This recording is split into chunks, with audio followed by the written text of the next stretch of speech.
Bonjour à tous. Alors aujourd'hui malheureusement je ne suis pas en mesure de vous faire ma présentation devant la Mini. Bon, vous comprendrez à la fin de cette vidéo pour quelles raisons. Voilà. Malgré ça, je vais démarrer par des remerciements parce que cette semaine j'ai encore été gâté. J'ai reçu des produits, de la pâte à polir, enfin de la pâte à rôder, j'ai reçu du nettoyant frein. J'ai le magnifique rétroviseur pour la voiture, donc je vous remercie Bernard, Joris, Pascal pour ces délicates attentions. J'en profite aussi pour remercier Gilles qui a fait un don par le biais de Paypal. Voilà, je suis désolé, je suis débordé en ce moment par le travail et je ne vous cache pas que je n'arrive pas à trouver le temps pour répondre à tous vos messages. Voilà, veuillez m'en excuser. Donc j'en ai fini avec le remerciement, en espérant n'avoir oublié personne. Alors je vais ouvrir une petite parenthèse parce que plusieurs d'entre vous m'ont posé la question concernant la boutique. Anthony m'a très gentiment fait une petite vidéo explicative. Bon, c'est tout simple. Donc là, je vous mets la vidéo dans la continuité, là, une petite minute de visionnage. Pour ceux que ça n'intéresse pas, vous sautez rapidement. Et le lien vers la boutique, il se trouve juste dans le descriptif en dessous de cette vidéo. Donc rien de plus simple, vous cliquez dessus et après vous avez l'explication dans ce petit tuto que m'a fait Anthony. Voilà, c'est lui qui gère. C'est simple, une fois encore. Bon, nous, à titre personnel, ça ne nous rapporte pas grand-chose. Je crois que c'est 1 euro pour un sticker, 6 euros pour un t-shirt. Enfin, ça n'a rien d'exceptionnel. Mais, une fois encore, c'est un petit plus qui vient se rajouter à tous les petits plus depuis le début de cette aventure.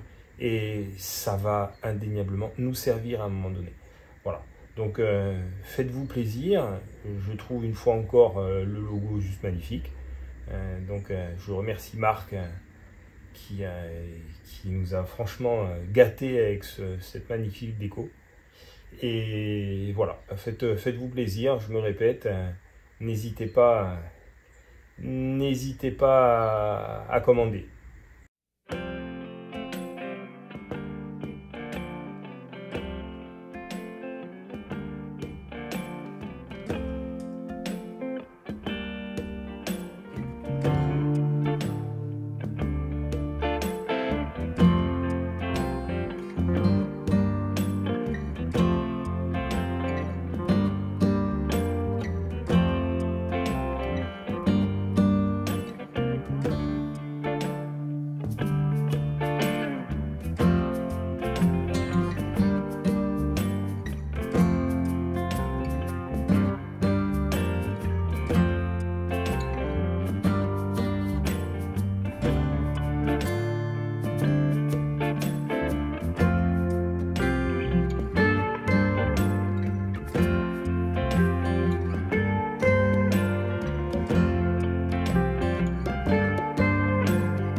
J'en profite aussi parce que c'est quand même quelque chose d'assez énorme.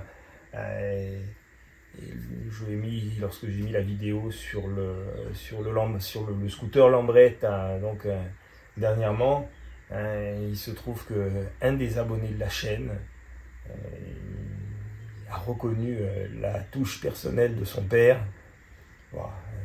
Donc je salue Claude au passage, puisque je l'ai eu au téléphone hier, et donc c'est feu son papa qui est à l'origine de ces inscriptions. Voilà, c'était son métier, un artiste, et il a été ému, et je le suis tout autant que lui quand il a vu la vidéo et qu'il a reconnu la touche de son père. Voilà, donc il a prévu de venir me voir, et ce sera avec grand plaisir que je vais le recevoir ici dans quelques jours. Voilà, donc je tenais à le noter parce que c'est quand même assez exceptionnel. À part ça, semaine pas trop de galères, ça change un peu. Bon, j'en ai eu quelques-unes, mais rien d'exceptionnel. Mais je m'attendais, bon, comme vous l'avez vu la semaine dernière, le moteur est dans la voiture. Je pensais que ça allait aller vite et en fait non. En fait non, parce qu'il y a encore plein de petits périphériques à nettoyer, à repeindre, à mettre en place, à contrôler. Voilà, donc au final, bon, ça avance, mais je vous cache pas que je suis obligé de faire des journées à rallonge pour avoir la sensation que je touche au but. Bon, on en est encore loin. Voilà, je vous en dis pas plus. Une fois encore, hein, n'hésitez pas à liker, partager, abonnez-vous si ce n'est pas encore le cas, puisque je vois que je continue d'avoir des gens qui s'abonnent au projet. N'hésitez pas d'ailleurs, pour ceux qui s'abonnent, à revenir à l'épisode numéro 1 que vous pouvez trouver dans la playlist. Hein. Voilà. Même moi, j'arrive à me surprendre quand je vois de quoi je parle et où on en est arrivé. Voilà, donc bon visionnage, et puis formule consacrée. Quoi qu'il advienne, on se retrouve samedi prochain.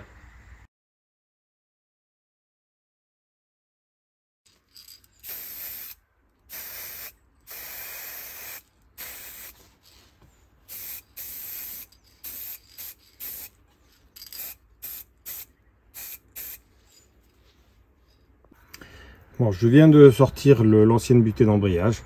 Là, on voit clairement qu'elle a vécu. Voici la nouvelle qui est un petit peu différente, mais enfin le principe reste exactement le même. J'ai placé l'axe dans le congélateur de manière à ce qu'il se rétracte et je puisse monter ça sans forcer. Au passage, je vais sabler le support de radiateur qui est dans un piteux état. Donc, sablage, peinture et remontage.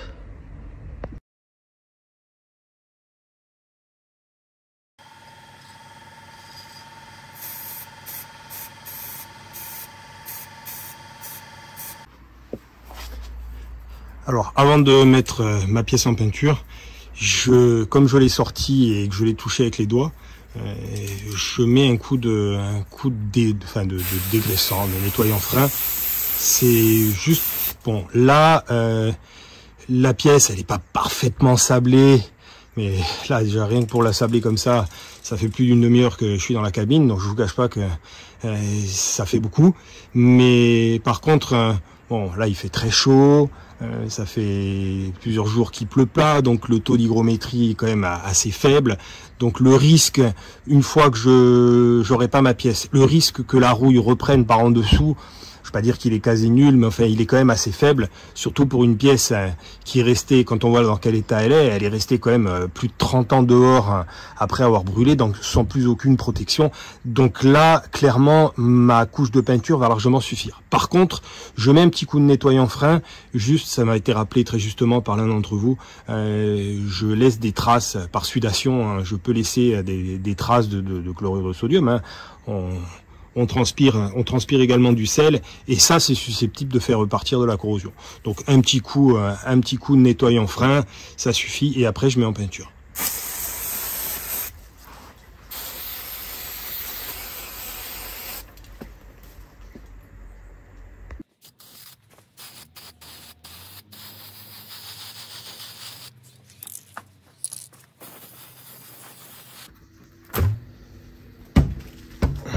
Je récupère mon axe et je vais aller installer ma butée.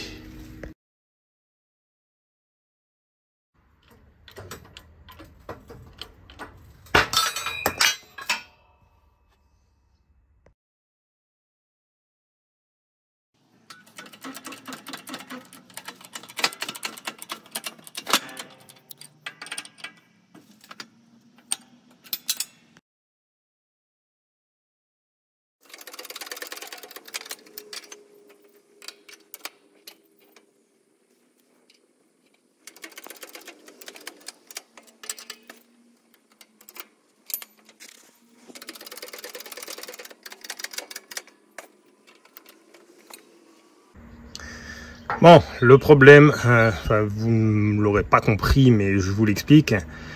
c'est que j'ai un des pieds de ma presse qui est... Enfin, les soudures ont lâché. Et du coup, quand j'appuie, là, en fait, c'est toute la presse qui se met de travers. Et du coup, ça me met ma butée de travers. Donc, je suis un peu embêté. Là, je vous cache pas que j'ai pas le temps de la réparer dans l'immédiat. J'ai trop de travail. Je ferai ça ultérieurement. Donc, j'essaye d'y aller à tâtons. Je suis obligé de tourner à chaque fois. On va y arriver, on va y arriver.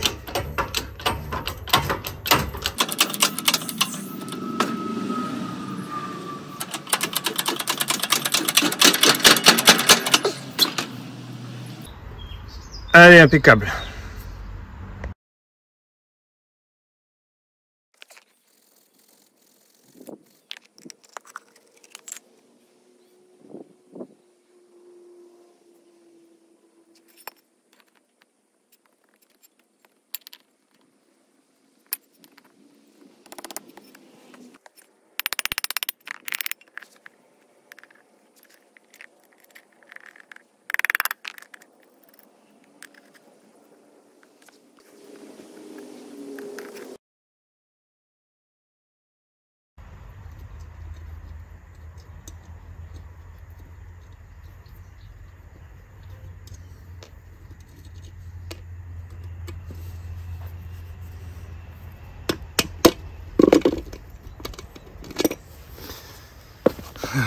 Alors, là, qu'est-ce qui se passe? Eh ben, le trou ici, comme j'ai tapé sur la tête, il a fini par s'écraser. Donc il va falloir que je reprenne avec une toute petite mèche pour pouvoir repasser ma goupille. Allez, encore du travail supplémentaire dont je me serais passé.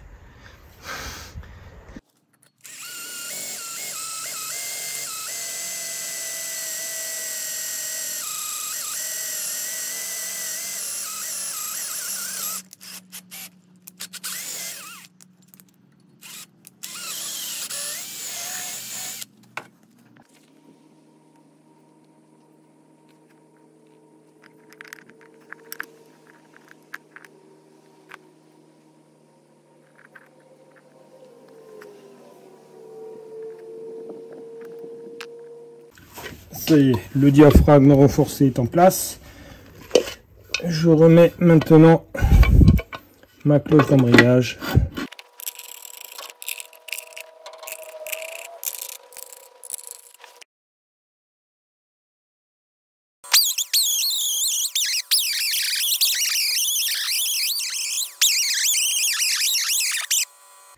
Alors la dernière fois, j'ai cherché le point Moreau avec le comparateur.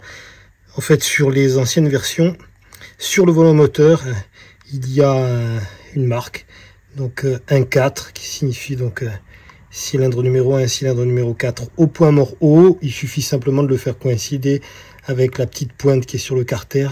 Donc là, logiquement, je suis sur le point mort haut de mon moteur.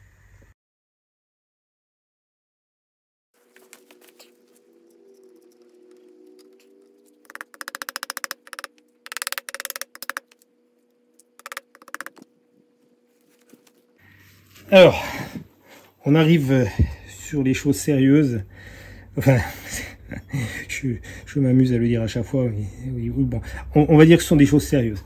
Allez, disons que ça demande un petit peu de technique et en tout cas beaucoup de concentration si on ne veut pas faire de bêtises. Donc, je vais régler le calage de mon arbre à cam, donc qui se trouve dans le moteur. Alors, il faut savoir que comme je suis sur un arbre à cam de course, les données de calage ne sont pas les mêmes que sur un arbre à cam standard. Sur un arbre à cam standard, on a sur les poulies, on a des points qu'il suffit de mettre l'un en face de l'autre et l'arbre à cam est calé. Là, je suis sur un arbre à cam qui va ouvrir alors la pointe de la cam. Alors je vais faire le réglage à partir de l'admission du cylindre numéro 1. Donc l'arbre à cam a entre 106 et 108 degrés après le point mort haut, puisque là bon, je me suis fabriqué un petit outil qui me pointe sur mon disque qui m'indique le point mort haut. Donc Je vais faire tourner, je pense que je vais recommencer parce que ça m'a l'air bien confus tout ce que je raconte là. Bon, c'est bêtisier, j'ai droit là, j'ai droit. Allez, on va reprendre. Allez, je reprends, je vais essayer d'être un petit peu moins confus. Alors, le réglage de l'arbre à cam, qui est un arbre à cam de course, se fait à partir de la cam de l'admission du cylindre numéro 1. Donc là, on ne le voit pas, je vous le montre après.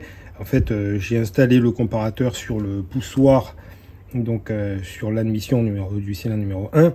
Et il se trouve que la cam sur donc l'admission du cylindre numéro 1 est à son sommet lorsque le moteur va être entre 106 et 108 degrés. Donc, qu'est-ce que je vais faire? Là, je me suis fabriqué un petit outil qui m'indique le point mort haut. Donc, j'ai bloqué le point mort haut derrière, donc à partir de la marque 1.4. Je vais faire tourner manuellement donc mon disque jusqu'à arriver. Alors, je vais prendre 107 degrés puisque j'ai une marge entre 106 et 108. Et ici, mon arbre à cam, pour l'instant, il est libre. Une fois que je serai sur 107 degrés ici, je vais faire tourner mon arbre à cam de manière à ce que le comparateur me le positionne exactement au sommet. Et quand j'aurai trouvé le sommet, il me suffira de mettre cette petite pièce dans un des trous correspondants et je le bloque et mon réglage sera fait. Voilà, donc première opération, amener le moteur jusqu'à 107 degrés.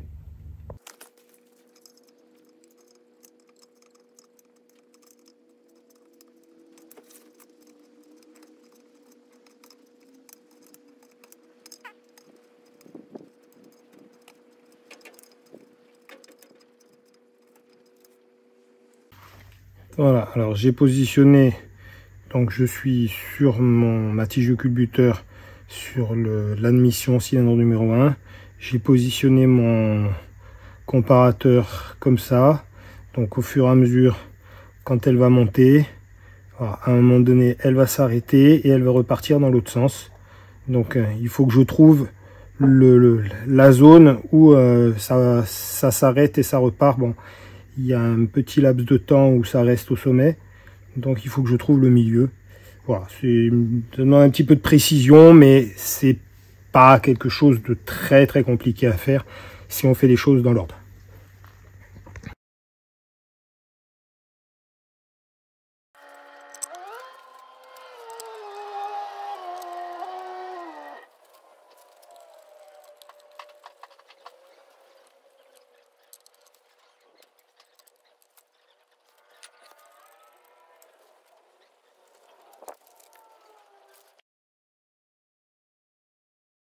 Ça, c'était le miracle du démarreur. Un démarreur d'une voiture qui a brûlé il y a plus de 30 ans, qui est resté dehors et qui, si je vois, fonctionne toujours. Alors, il va falloir que je démonte cette partie-là qui est complètement grippée, que je démonte tout le corps, que je contrôle les charbons, que je remette un gros coup de graisse sur les roulements. Bon, il y a du boulot, mais il le mérite. Je vais commencer par un coup de sablage. En fait, il faut que j'enlève, faut que j'appuie, je comprime le ressort ici pour pouvoir enlever la petite goupille et sortir toute cette partie-là qui, pour l'instant, est complètement grippée. Bon, j'ai déjà un petit peu passé sur l'axe. Il a l'air d'être sauvable. Voilà, donc, je vais déjà enlever cette pièce-là.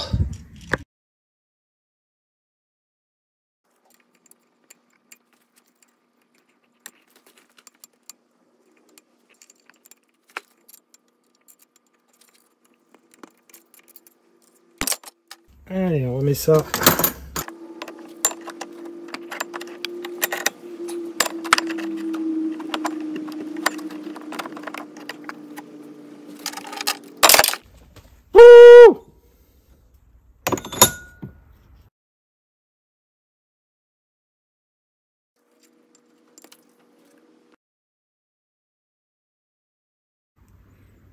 Bon, heureusement, je l'ai retrouvé parce qu'il a volé. Allez, On va desserrer ça doucement.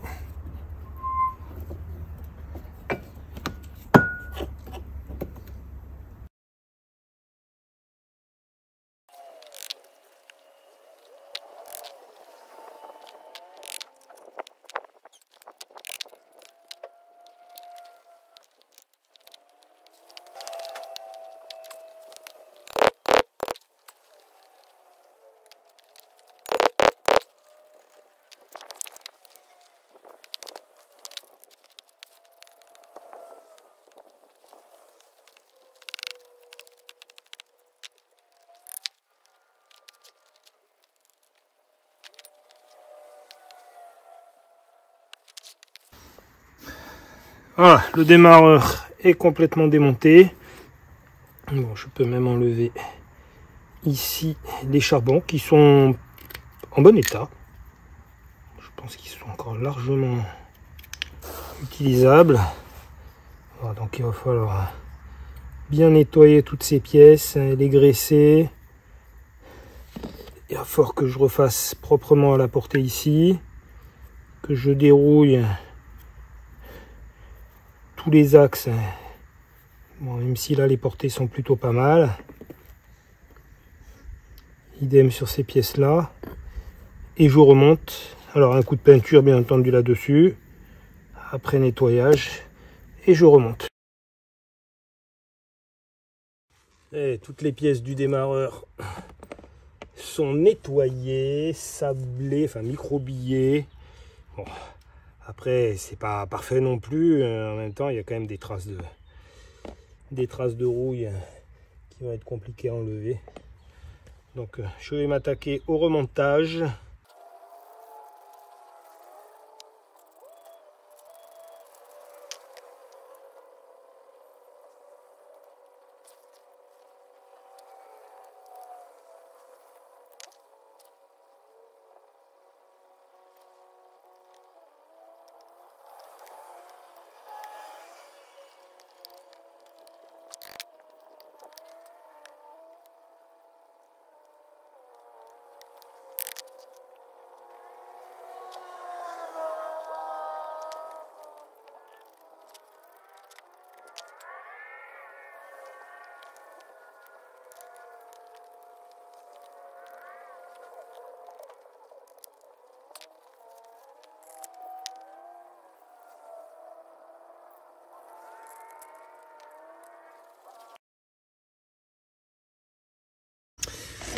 Alors, j'avais déjà bien stradié, bien galéré pour sortir mon petit clip.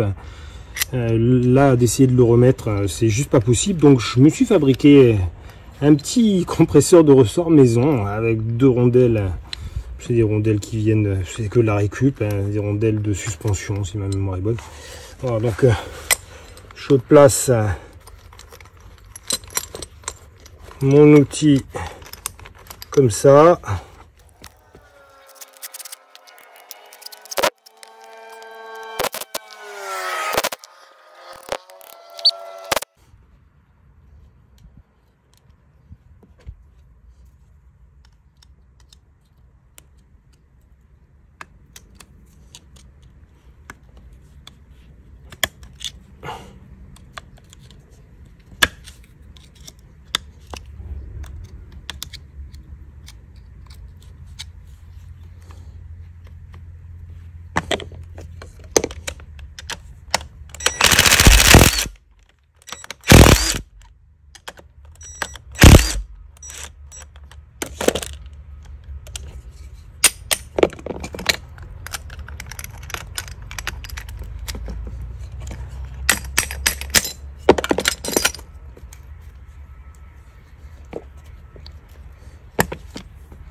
Voilà.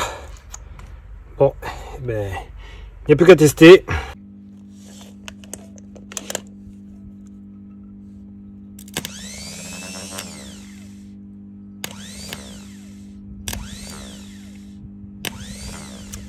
Nickel, nickel, nickel, super, super. Bon, il repart bien.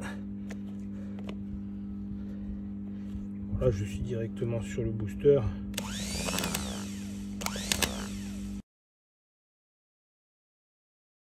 Allez, la petite astuce du jour, parce qu'il en faut bien une.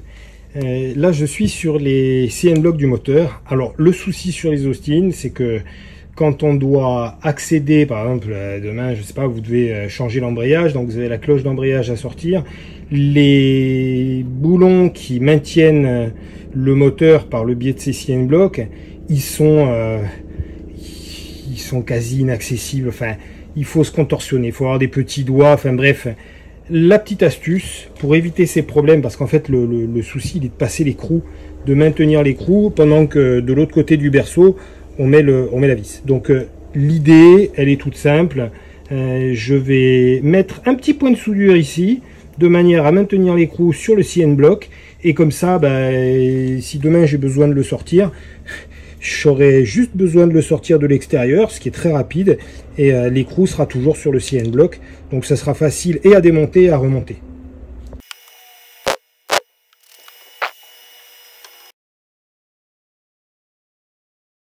Et une galère supplémentaire, si vous avez remarqué, les soudures étaient juste pourries, comme s'il n'y avait pas de gaz. Effectivement, il ne risquait pas d'y avoir du gaz.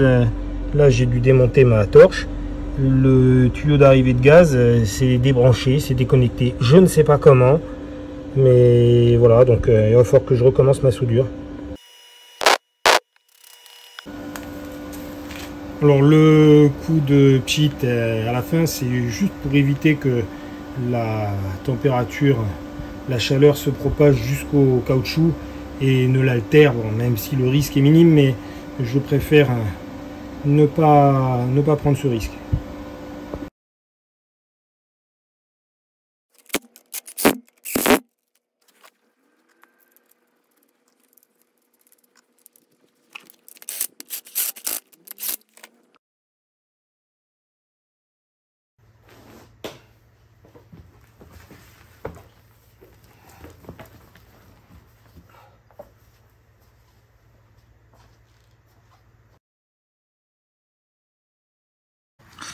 Alors là j'ai le trou qui permet de fixer la pompe à eau, la pompe à eau, oui la pompe à eau bien sûr.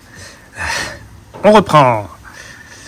Alors donc là j'ai le trou qui permet de fixer la pompe à essence mécanique.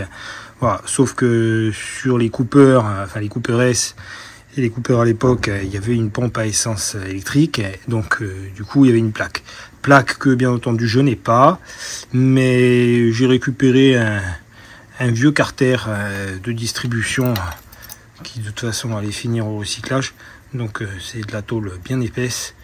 Donc voilà, je vais terminer de lui faire sa plaque et ensuite remontage.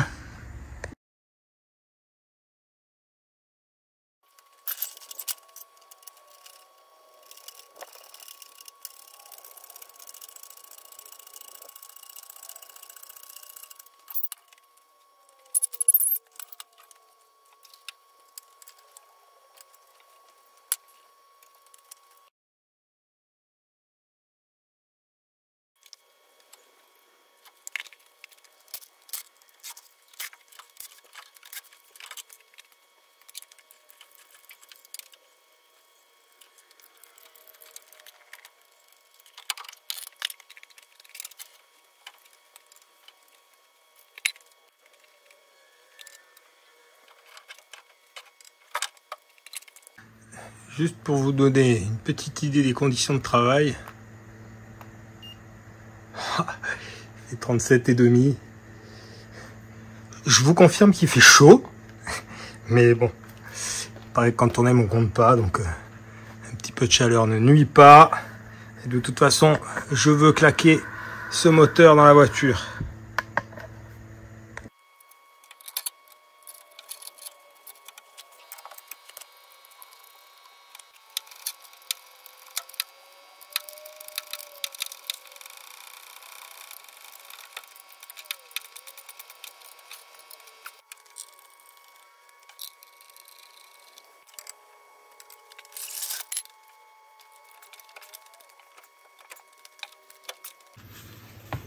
Alors là, on a donc le fameux écrou que j'ai soudé sur le CN bloc. Donc là, je passe le tournevis. Alors celui-ci est facile d'accès. Celui-ci, on arrive quand même relativement facilement à le serrer. Par contre, celui de derrière, c'est juste une horreur. Et côté embrayage, c'est pareil. Voilà, donc là, je vais visser celui-ci, visser celui derrière, et je passe de l'autre côté. Allez, ça vaut bien un petit commentaire. C'est officiel, le moteur a réintégré la voiture. Voilà, je suis très satisfait, même si j'en ai bavé, c'est le cas de le dire. J'ai transpiré parce que, comme j'ai pu vous le montrer, il fait très chaud. Mais la satisfaction est juste énorme. Voilà, bon, pour l'instant, il n'est pas encore reculassé. Hein, c'est encore un gros travail à réaliser. Mais il est en place. Voilà, ça commence à nouveau à ressembler à une voiture. Donc, grosse satisfaction aujourd'hui. Bon, je ne vais pas dire que j'ai franchi une étape parce qu'il y en a encore beaucoup derrière. Mais je suis quand même très satisfait. Allez, prochaine étape, il va falloir que je rattrape tout ça. Ça, c'est le support de radiateur. Donc, il a pris cher lui aussi, mais il va retrouver une seconde jeunesse.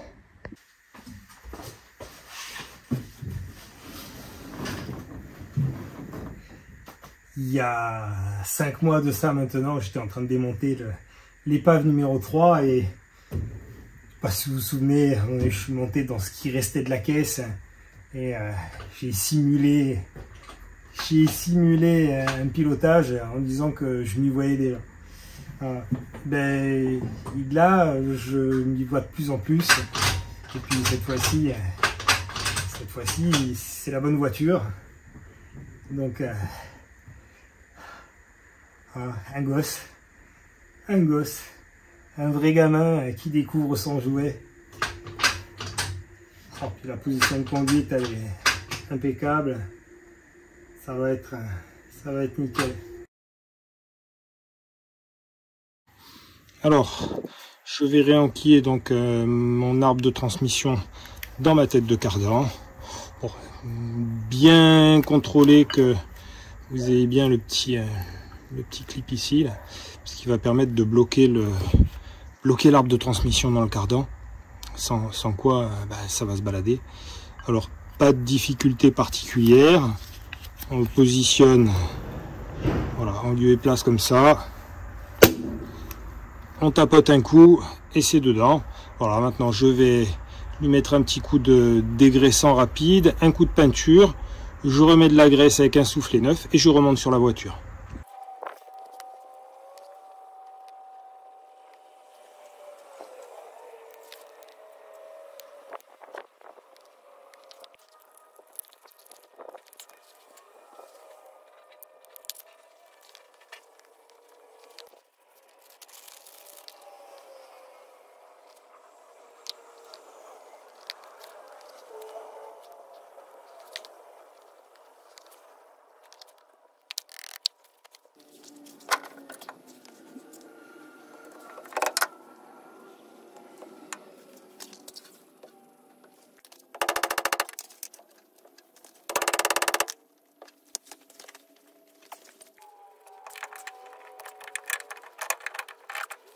Alors, souvenez-vous du petit conseil que je vous ai donné, de faire en sorte que le trou pour la goupille fondue soit pas en face d'une tige filetée, d'un goujon. Donc là, il faut que je le décale, sinon ça va m'embêter.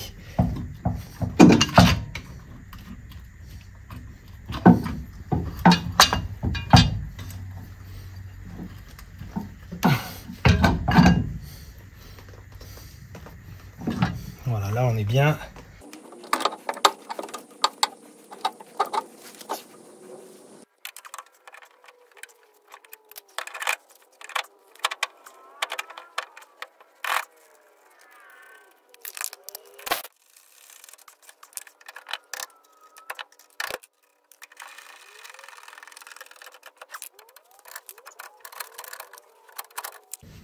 Alors, une fois que ça s'est serré, donc je vais installer donc ma goupille fondue. Fabien a eu l'extrême gentillesse de m'en envoyer à la fois pour ici et puis également pour les étriers. Donc voilà, donc principe, hein, comme d'habitude, on passe... oui, mais j'ai un problème là. J'ai un petit souci, Fabien, on est bien d'accord que je travaille sur une Austin Mini. Je crois que ta goupille est un peu surdimensionnée. Voilà, trêve de plaisanterie. Je vous rassure, il m'a envoyé les bonnes. Voilà, donc on passe au travers de mon arbre de transmission, enfin de mon cardan. Et ensuite, bon, celles-ci sont un petit peu longues. Je vais prendre... Bon, ouais, finalement, ça passe comme ça.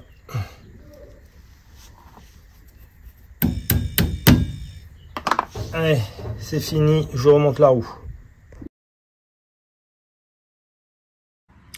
Alors ça, c'est le porte-fusible que j'ai récupéré sur la Morris 1300 GT.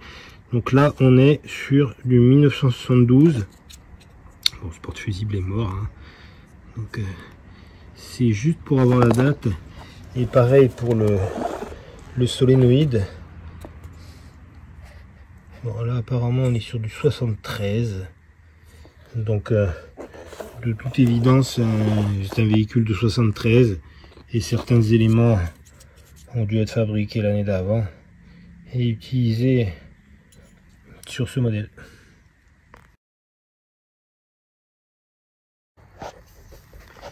Alors on voit clairement que c'est une culasse grosse soupape. L'espace entre les soupapes d'échappement et les soupapes d'admission est quasi nul. Alors que sur l'autre culasse que je prépare, il y a quand même un bel espace. Après, c'est impressionnant, le collecteur a été rongé par la rouille. Ah. Bon, les carbus, ils font pas le figure également. Là, la cloche de Calorsta, elle est rongée par la corrosion, enfin par l'oxydation, c'est de l'aluminium. Alors, un gros travail pour lui redonner une seconde jeunesse.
Allez, je vais remonter mon filtre à huile.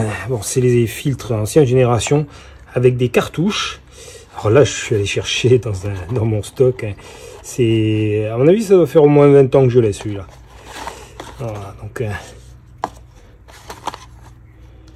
les joints qui vont avec.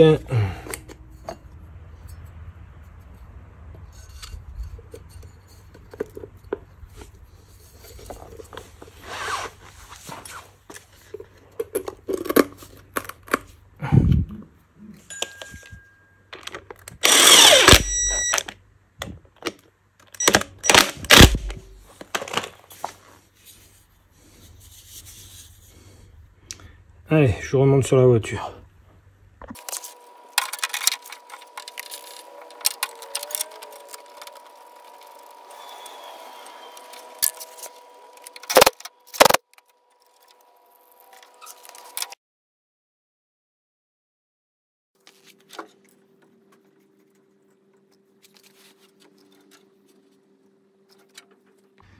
Alors, je m'apprête à remonter le radiateur. Alors, le souci, en fait, c'est que d'origine, ils ont mis une grosse cale là, pour éviter que les pales du ventilateur viennent toucher contre le reniflard. Le problème, c'est que ça vient d'un 1275 GT et dans le 1275 GT, ici, il y a beaucoup plus de place.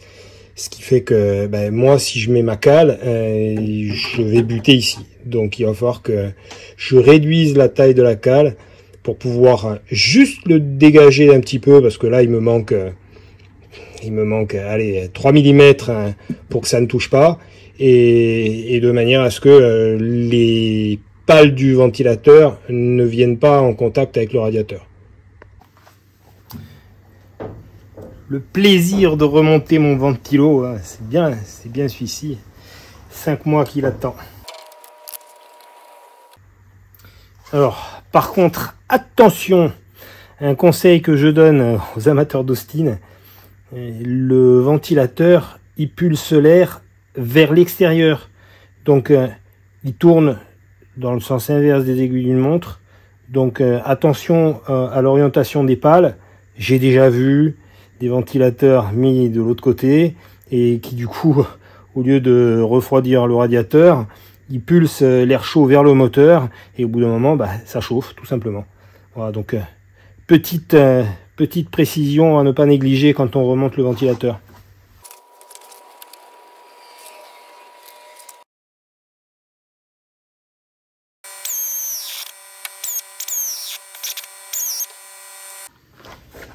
Ça y est, j'ai enfin réussi à installer mon ventilateur. Ma cale, en fait, l'axe central était trop petit, donc il a fallu que j'usine un peu pour pouvoir le passer, sinon il se mettait de travers. Voilà, donc on va essayer de mettre le radiateur en espérant que l'épaisseur de ma cale soit la bonne.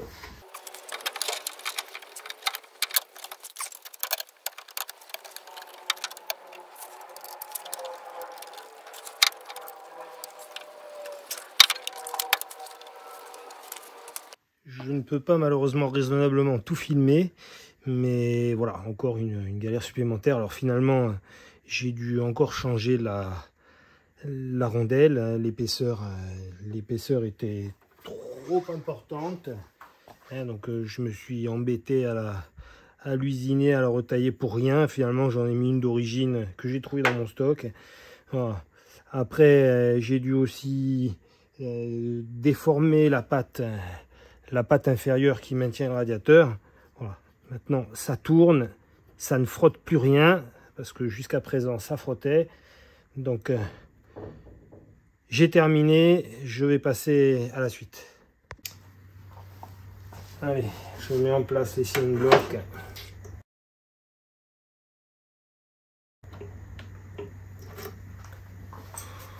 Voilà, on va la refaire. Allez, je remets en place les tirants moteurs. J'ai déjà remis le tirant moteur inférieur. Là, je mets le tirant moteur supérieur. Bon, j'ai changé bien entendu les CN blocs. Là, je suis sur des CN blocs en polyuréthane.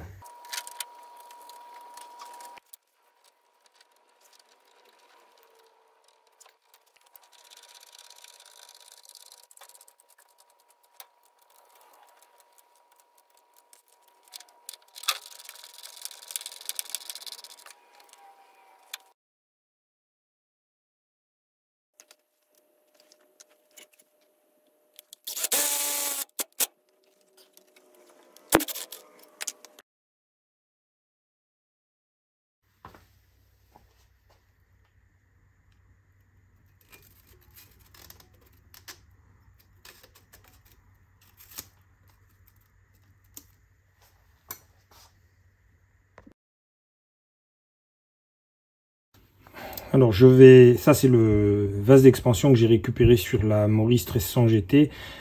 J'ai déjà coupé les bords parce que sinon je vais pas pouvoir le mettre dans la voiture. Là je l'ai rempli de sable, de sablage avec de l'eau, et je vais essayer de le faire revenir pour enlever tout le moulis qui se trouve à l'intérieur.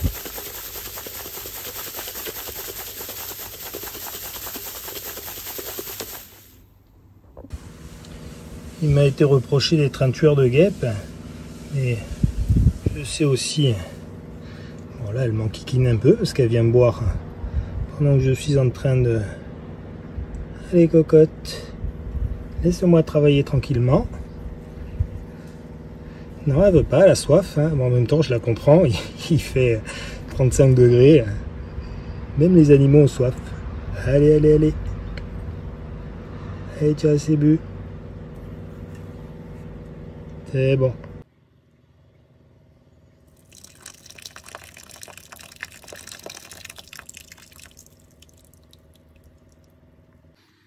Ça y est, mon vase d'expansion est nettoyé. Bon, il est pas trop mal revenu. Alors, quand on voit ce que c'était. Alors, pourquoi je vais installer ce vase d'expansion sur la voiture? Pour des questions de sécurité. Il faut savoir que si le moteur chauffe, et on sait que les Mini sont sujettes aux problèmes de chauffe, le radiateur de refroidissement sur une Mini, il y a juste un bouchon, donc équivalent à celui qu'on met là. C'est un bouchon qui a un certain tarage, c'est-à-dire que en gros il y a un ressort. Quand la pression augmente dans le circuit de refroidissement, si elle augmente de trop, le ressort se comprime et le liquide de refroidissement va s'évacuer par... alors là, en l'occurrence, là-dessus, on voit il y a un trou. Sur les radiateurs, il y a un petit tuyau, et donc ça va s'évacuer vers l'extérieur. Le problème, c'est que au fur et à mesure que du liquide s'échappe, le niveau dans le radiateur diminue et immanquablement, le refroidissement est moins bon. Donc, du coup, pour éviter ça, on met un vase d'expansion, ce qui fait que quand la soupape du bouchon de radiateur s'ouvre, à ce moment-là, le liquide, au lieu de partir dans la nature, il va revenir par ici, dans mon godet, dans mon vase d'expansion, et qui, lui, en fait, va faire tampon.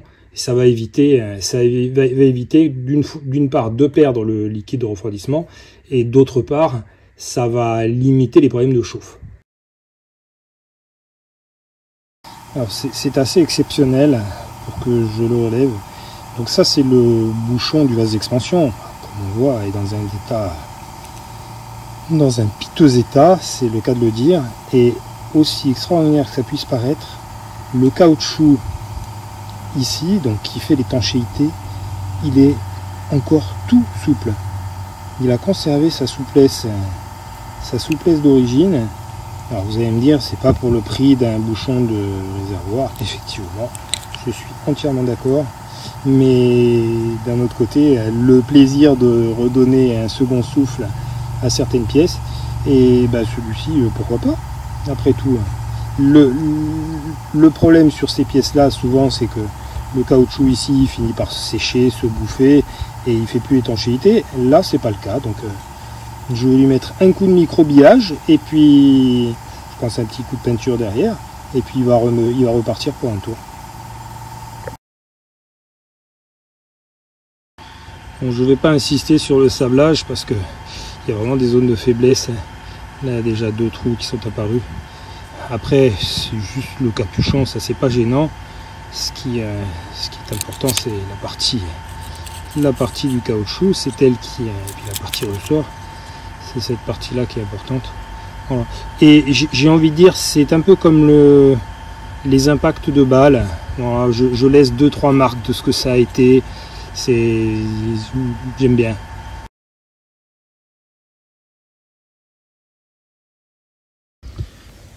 Je vais essayer de sortir la pipe d'admission. Je vais donner un rapide coup de sablage, mais là faut avouer que autant sur celle-là ça les a bien nettoyées, autant celle en acier c'est pas terrible.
impressionnant. J'ai jamais vu ça. Le joint, il est collé à la culasse. Je ne sais pas comment je vais me débrouiller pour enlever ça. Je vais essayer de sortir cette cloche sans tout casser.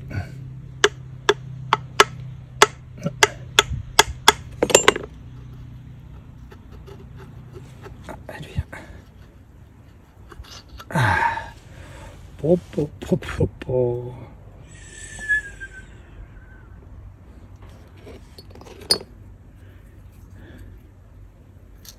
Nom de Dieu. Je pense qu'elle va avoir droit à un bain d'électrolyse.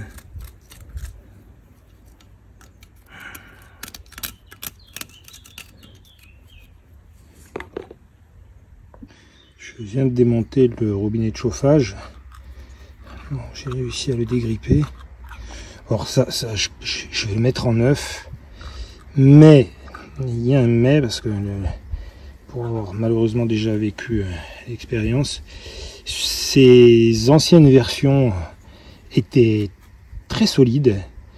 Les nouvelles versions, les refabrications qu'on trouve dans le commerce, alors je ne sais pas si depuis ça a changé, mais il y a encore 4-5 ans de ça, j'en avais commandé des neufs. Alors, il se cassait ici. Donc, j'ai eu la mésaventure 2 fois. Bon, celui-ci est bien pourri.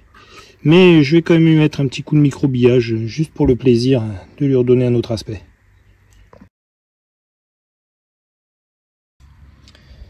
Allez, je viens de le microbiller. Bon, j'ai contrôlé le prêt. Alors dedans, on entreaperçoit le mécanisme fonctionne très bien. C'est-à-dire si je souffle ici et que je le ferme, il n'y a rien qui passe. Par contre, ma crainte, elle est plus au niveau de la jointure ici. D'ailleurs, on voit des traces de dégraissant. Je pense que souvent c'est le point de fragilité. Ils ont tendance à se suinter là. Bon, c'est pas grave, je vais pas prendre le risque, je vais en mettre un neuf.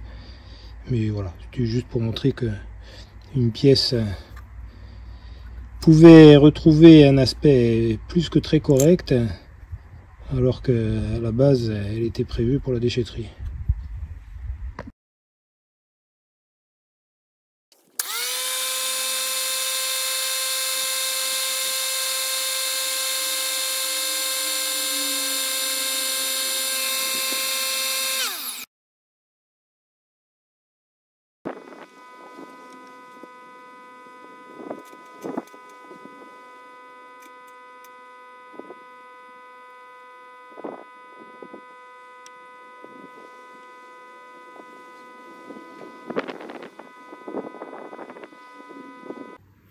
Alors, je m'attelle maintenant à remettre l'axe d'entraînement de l'allumeur, donc qui va être pris sur l'arbre à cam.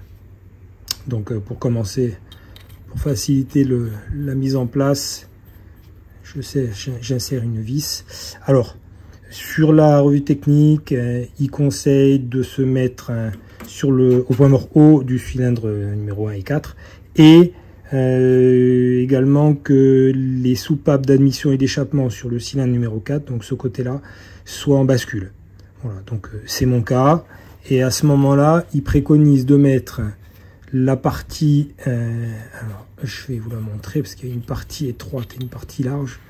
Voilà, cette partie ici, il préconise en gros de mettre l'arbre comme ça, sachant que il va falloir, parce que quand on va l'insérer, il va tourner, si vous regardez bien les dents, d'ailleurs ça va être dans l'autre sens, donc il va falloir que je le positionne comme ça, et au fur et à mesure qu'il va rentrer, il va se mettre en lieu et place. Voilà, bon, pas dit que j'y arrive du premier coup. Après, si on n'est pas pile poil dans la position préconisée par la revue technique, c'est pas dramatique dans la mesure où ensuite on pourra agir directement sur l'allumeur pour le caler comme il faut. Alors,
Voilà, au final, j'ai changé d'avis.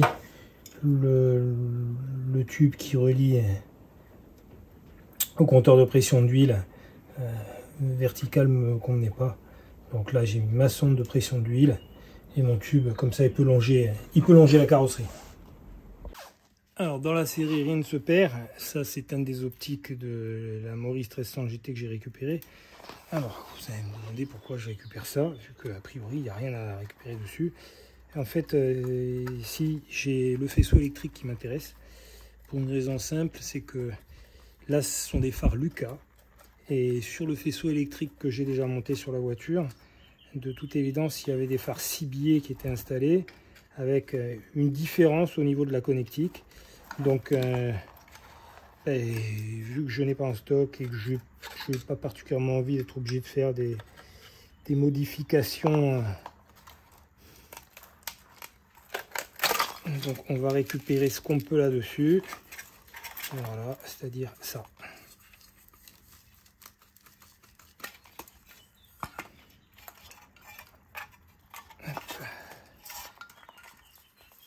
Bon, l'ampoule malheureusement est morte. J'avais déjà récupéré l'autre. Ça en fait deux.